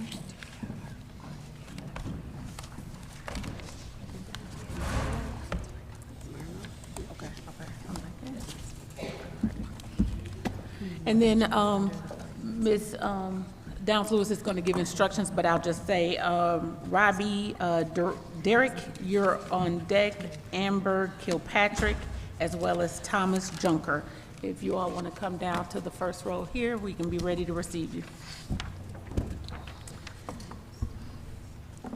Our board assistant will collect the submissions. Individuals will be invited one at a time to the speaker table to address the board during the designated public comment agenda time.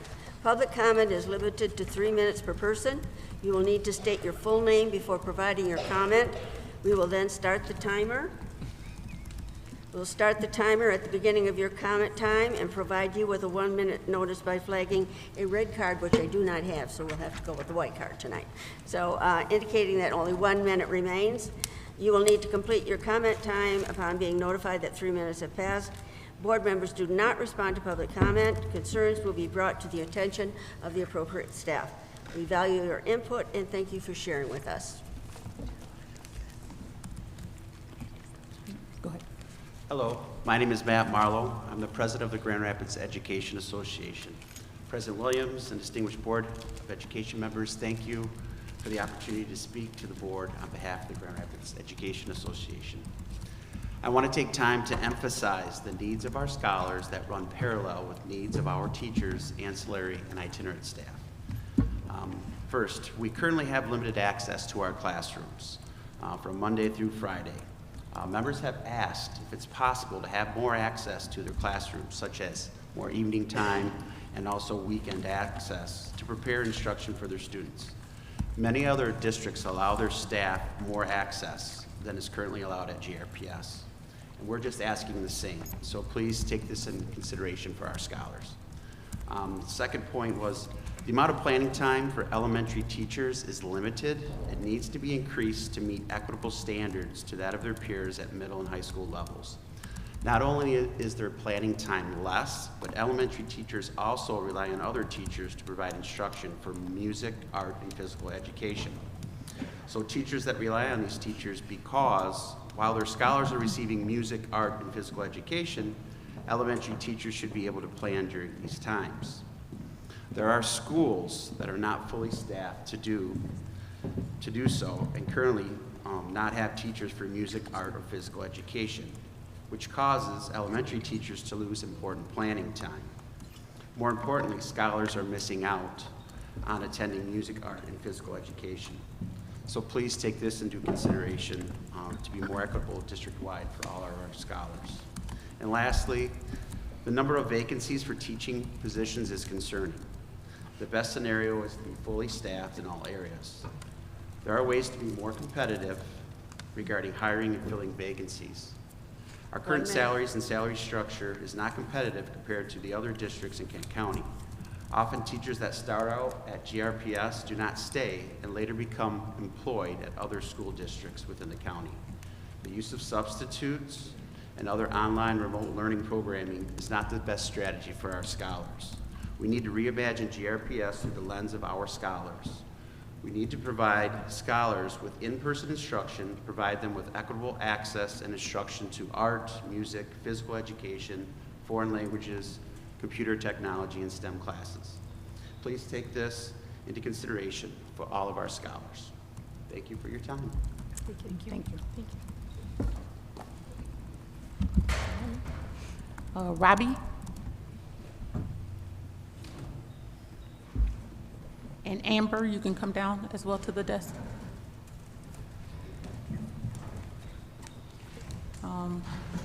Robbie, are you currently a student? Yes, ma'am. Okay. In the future, if you would make sure this area at the top is marked, we will get you in our first round of opportunities for public comment. Okay.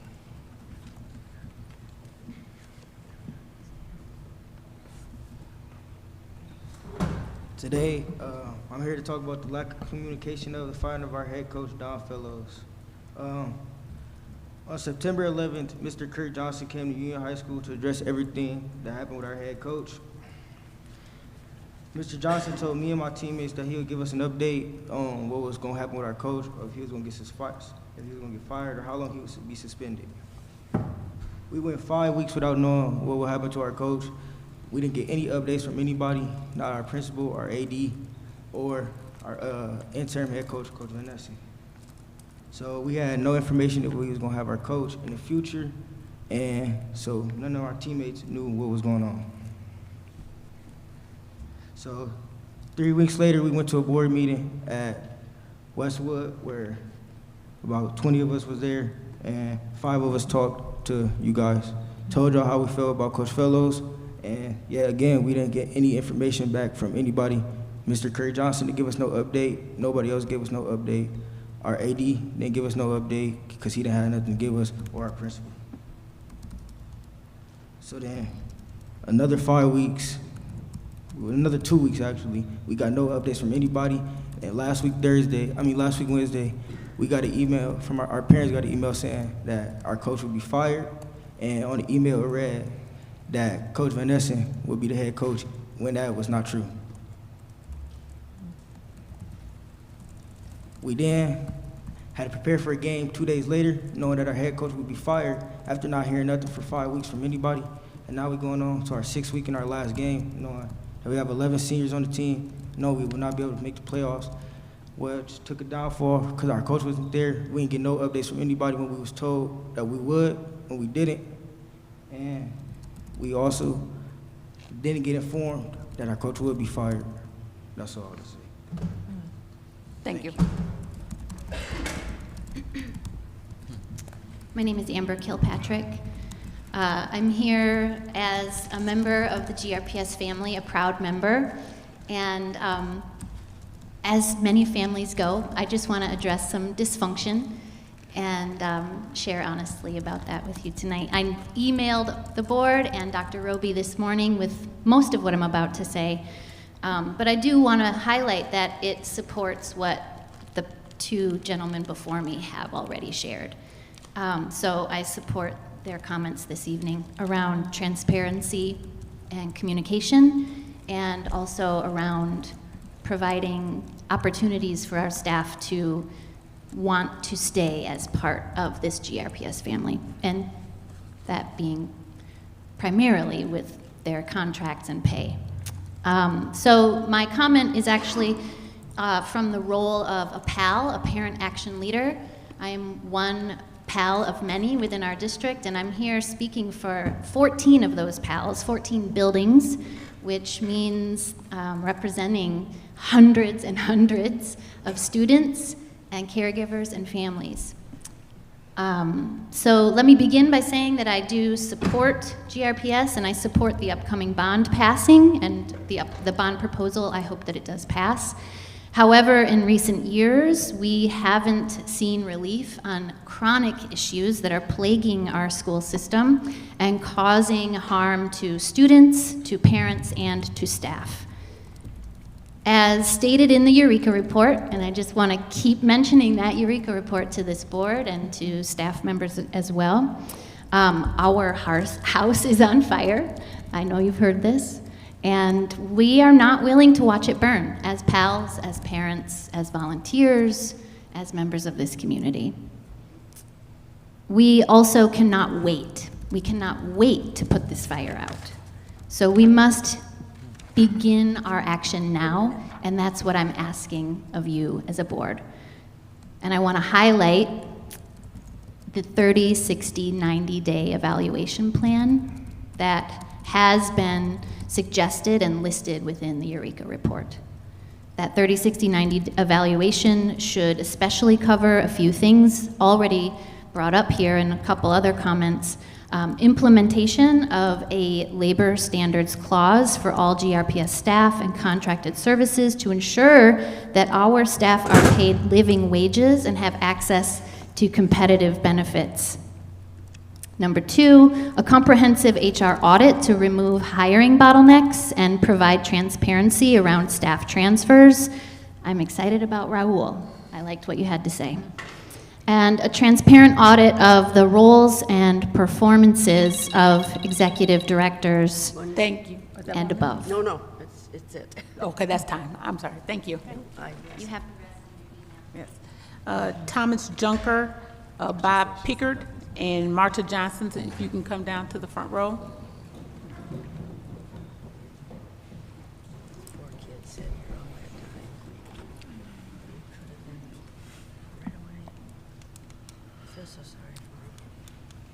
Thomas, are you here? Okay. And Bob, are you here? Okay, wonderful. And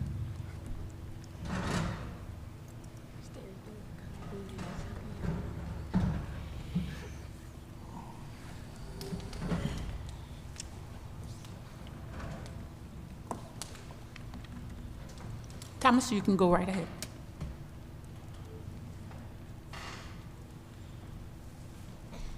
My name is Thomas Yonker. I'm a senior here at City High, and I work in this auditorium.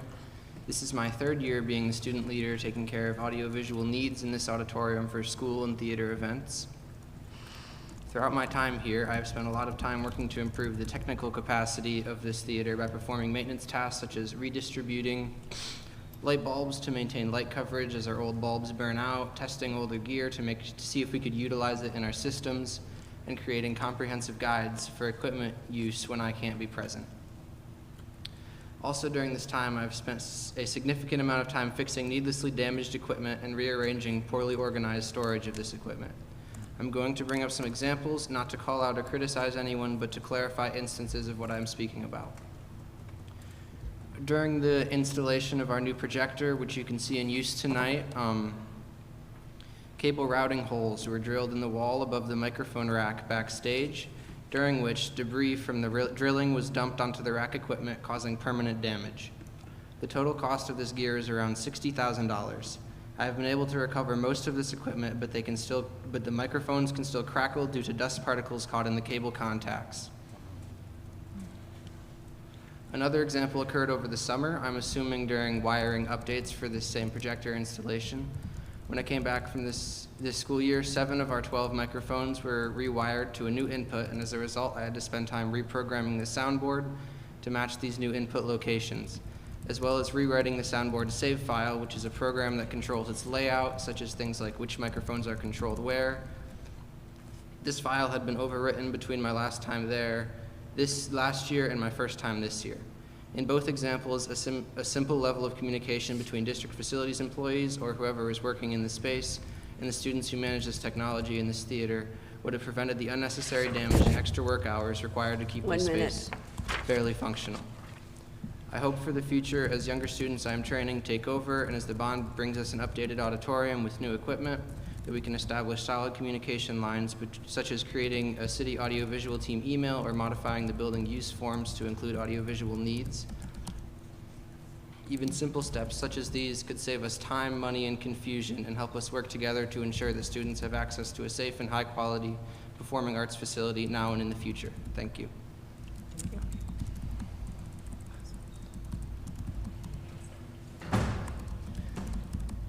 Name is Bob Pickard. President Williams and board members, thank you for letting me speak tonight. I'm here on behalf of the students and the teachers of your district. I'm not trying to step on any toes, but God has laid a few things on my heart that I'd like to share with you. I've seen videos of students walking out of school in protest or not being protected. I've seen videos of a student saying how terrified she was to be in the classroom. I think it's not only your responsibility, but it's the responsibility of the whole community to step up and offer suggestions. Our children and teachers are our #1 priority.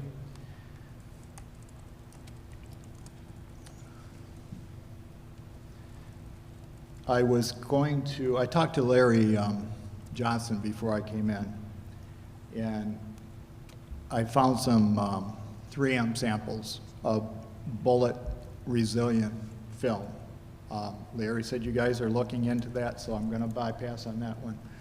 I spoke to you last June about a bill from Texas. They have armed guards in all their schools.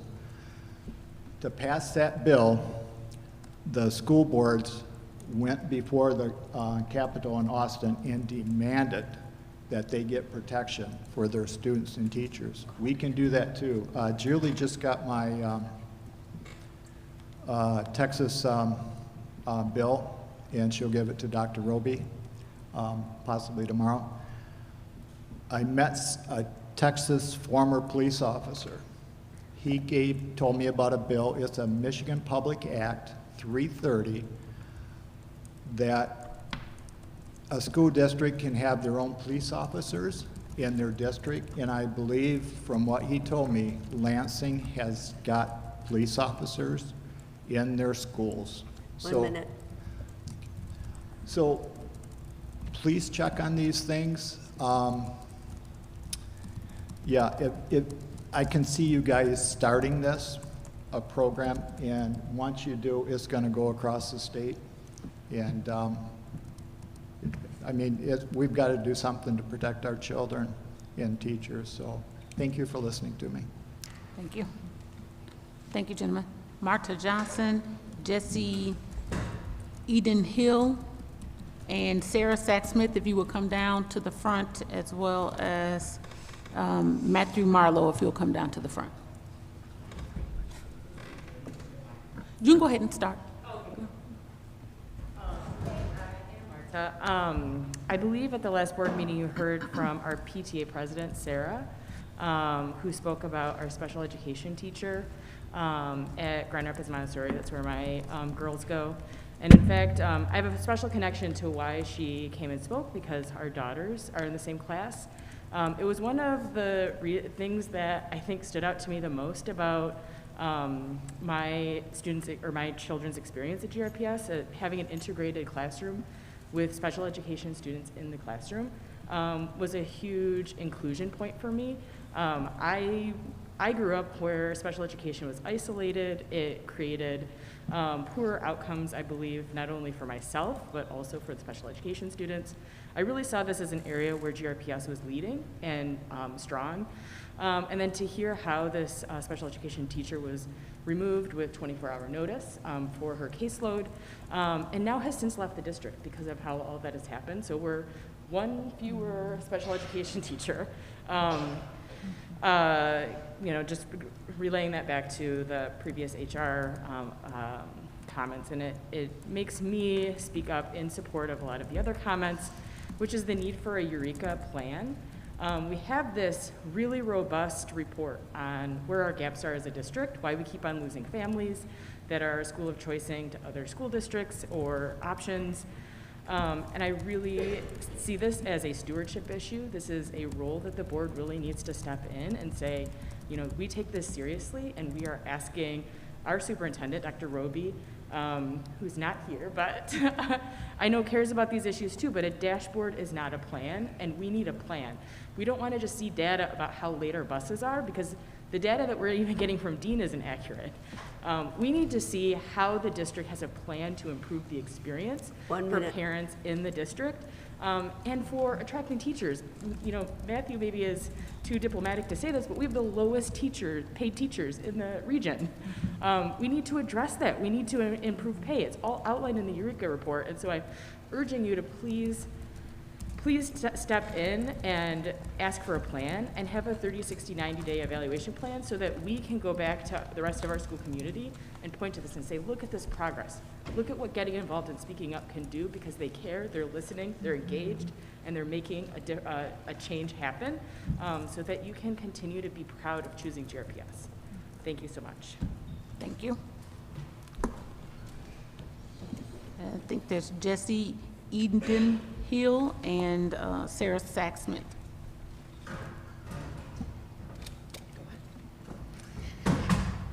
Hello, my name is Jessie. I am a parent of a second grader at GRPS. So she's a second grader, so this is our third year as a GRPS family. And we are, I will still say, a proud family, but I remember that first year of kindergarten, as we, even before then, as we were looking for to buy a new house, I wanted to stay in Grand Rapids. I was like, I want to be a GRPS family. My grandmother worked, my mom graduated, my grandmother was a teacher through GRPS. We are proud of this school district, and I wanted to be part of it. Unfortunately, through the years, I was that cheerleader. I was always posting about how proud I am of the school, trying to convince my friends to also send their schools, getting very defensive when I would hear anything negative said. But as I'm entering this third year, or as I entered it, I really have been feeling more and more defeated. Just hearing, it's hard to keep sticking up for a school district when I don't feel like I hear heard. When I continuously hear that other parents when they complain that they haven't been heard. I live across the street from a school. I can see how late the buses are picking them up. There are days where my daughter has come home, had a snack, argued about wanting another snack, done all her homework, and I will look out across the street and see that there are still kids waiting to be picked up. How unfair is it that she has finished her homework and they haven't even gotten a chance to go home? Something needs to be done. And this Eureka report, we know what the issues are. We have to do something, and we need to do it now. I will promise you, I will still be all in for this school. I am going to be the biggest advocate for this bond. I will do that, but I need you guys to do something in return. I need some action. Thank you. 1 minute. Thank you. Hello, and thank you for the opportunity to speak again. My name is Sarah Sacksmith. I'm a proud GRPS parent and PTA president. I do say yes to the bond, but I say yes to accountability. I support the demands of the 30-60 plan, 30-60-90 plan brought up. I have been making public comment in board meetings since February. I do appreciate Dr. Roby's vlog addressing transportation. I think that was a step in the right direction. I am here supporting identified issues in the Eureka report. We need GRPS administration to take immediate action on issues of air quality, transportation, teacher compensation, school food, and mental health services. Today, I received three bus notifications, from my children's school. I received the one for my children's bus at 3:56. Our dismissal's at 4:06. I was able to get in my car and go get my children. Many cannot do that. Staff, teachers, drivers, everyone is scrambling constantly. I appreciate the meeting that Dean hosted a few weeks ago. I did hear a lot of "I bet you didn't knows," which felt not like a listening session. We know Dean drivers are working triple time. I hope busing isn't the reason for the significant attendance issues at summer school, which I had never thought about until I heard a presentation today. How do we make sure our drivers come back after not having consistent summer employment? These are also things that I did not think about until that they were brought up. It seems that turnover and hiring remains a concern, but we have drivers who are consistent. Thank you for showing up for our kids. It's got to be tough dealing with constant changes too. I also bet you didn't know how many mornings last winter and spring I got calls and text messages and showed up consistently for a family on a McKinney-Vento status and got their child to school. His attendance and mental health matters. Issues with busing are not new. This is not a school year new issue. This has been going for years. I bet you didn't know the increase is almost 10% over the previous years of those on the McKinney-Vento status. 10% is significant.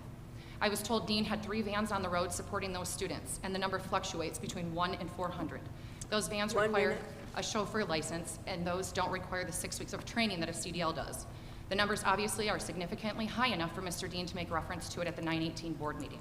Mr. Dean referred to an additional small van service with nearly 20 vans, and several will be for smaller runs in the McKinney-Vento status.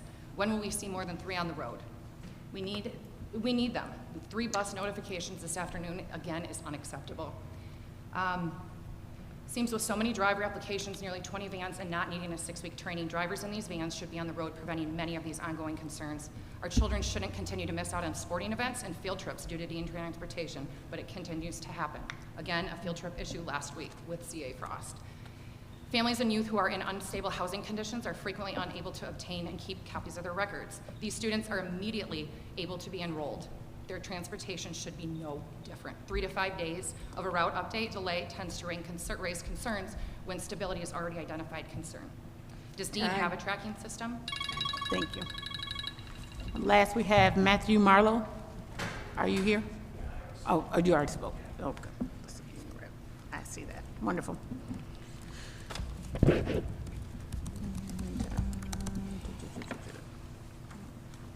Next, we have superintendent comments. No comment. Board comments. I will start with our representative from our scholars, Ms. Davis. You missed an opportunity to speak earlier. Is there an update you would like to provide or comments you'd like to make? No comments at this time. All righty, thank you. And then Ms. Melton.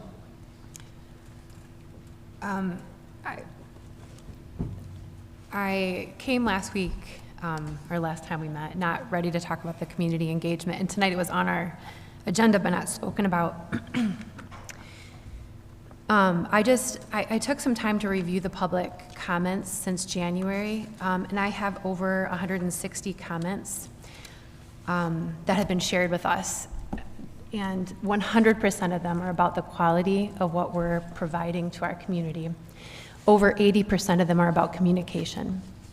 So I guess I just want to use this comment time to just ask of my fellow board members and of the community that we take the time to identify what we are wanting to improve and how we're going to do that. Our job as a board is to create the vision and direction for the district. And I think the community has provided us more than we need between the information identified in the Eureka report, the Urban Core Collective's work to identify community priorities, the many emails and comments we have from our community here each time we meet. So I would just like to really ask that our community get involved with our Reimagine GRPS work that will be going on. I believe staff will be invited into a optional staff meeting coming up very soon, and I'm not sure if they've heard that. As of noon today, they did not know that. But I would implore all of us as board members and the community to get involved in speaking and identifying what we'd like to improve and how. Thank you. Ms. White? I just want to say I'm extremely impressed with the student who is running our technical things going on in here. And I'm wondering, was I listening to a staff member or a student? Like, I'm really impressed. So thank you for speaking up today and taking care of my beloved Creston High School, City High School. And that's really all. Ms. Shackey? Thank you. I just want to update the community on one agenda item specifically that'll be on the Ad Hoc Facilities Committee meeting agenda this week. So we meet this Wednesday at 4:30 p.m. We meet in the library building, which is adjacent to the main auditorium at the main GRPS campus.